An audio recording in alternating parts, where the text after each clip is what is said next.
Oh. It's a rough pain day. Hit it again, Dana.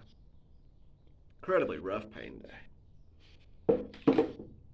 I know these days happen. I know why they happen. And I want to say it doesn't make it easier, but it does, because I deal with it. I have this insane amount of energy inside of me all the fucking time. When I was a kid, I was the little ping pong ball with the insane imagination that was on the floor, acting out all the shit in my head.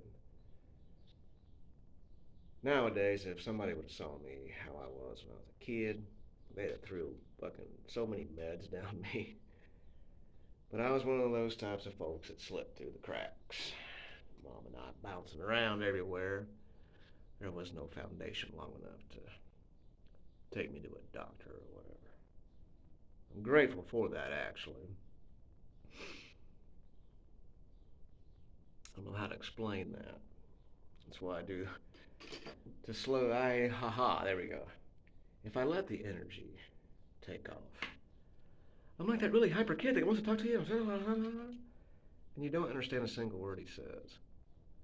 He has so much information, or she, I'm going from he because I'm a, narrator's a dude here, but I mean that in all sorts of ways. There's so you got so much going on, and you're so passionate and whatnot. And it's hard to get your feelings out in the small amount of words it takes. For me, I have to focus a lot and slow down. And for those of you who've seen the videos and know me, I smoke an insane amount of weed because I was medicated way back in the day. I'd have one problem, we'd take a pill for it, but then that would give me 4 side effects. And I went, well, and a lot of this is for me is mental. The fibromyalgia, chronic pain, all that shit is from some shit that happened to me as a kid. So I know that when I start getting sick, my brain goes, let's kick that up to 11. And it does. And then the sickness feeds off that, and I get really bad. You can get cancer, you can get all kinds of shit from that because your mind is so powerful, it'll make you sick and kill you. But at one point I went, well, if my brain can fucking kill me, my brain can fucking heal me. And I started that journey 8, 9, 10 years ago. I don't know. I don't do time very well. But I learned, yeah, I eat the shrooms, and I smoke the pot, and I eat the pot. You know, because it works for me. I don't do the medications. I exercise, meditate. If I have to, I take off my clothes, go outside, and scream and act like an animal. I haven't done that since I came back home to my hometown. I try to be kind with my crazy here. So since I can't do that, oh, here's where I was going to go with this.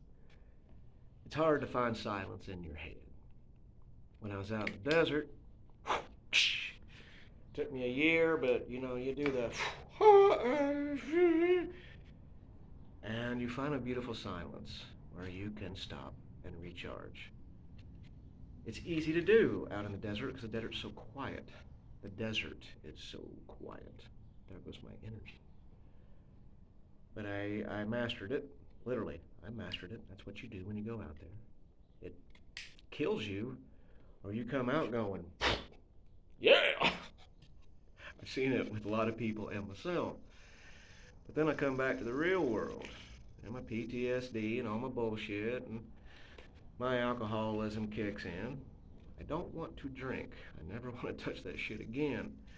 It's hard to fill that gap where the addiction was, especially if you can't grow quiet in your head. Then the shit starts ping-ponging around, and it's not pretty. It's not pretty at all. So what I have to do is I don't do normal jobs. If life all of a sudden says you need to be in an intense situation, I focus, suck it up, get it done. take 3 steps back. 'Cause I can't function in the normal, we gotta be busy, running around, keep up, consume, we must, whatever the fuck that is where we have to be so busy. Oh, we're so busy, we're so busy. I can't do that. I know I acted like that just now, but that's how people talk when they get all manic. And if they want to do that, that's fine. I can't. And I know a lot of folks that cannot do that anymore either. So I'm good. I sit here alone a lot because I know I have demons. And I'd love to have somebody here, you know, share this song with me, hold hands, have mad sex and stuff. But I also know that I've spent most of my time alone in my life, and my connection's been like this. I'm a professional distraction. And as I do that, I try to heal myself and make myself a better person. I used to hang out in the bars and go all Hunter S. Thompson gonzo. Just get fucked up beyond belief. Believe you're not going to make it through the situation, and if you do, you're right about it. I still am gonzo when I'm in a situation I dive completely in it. But now I'm pretty balanced.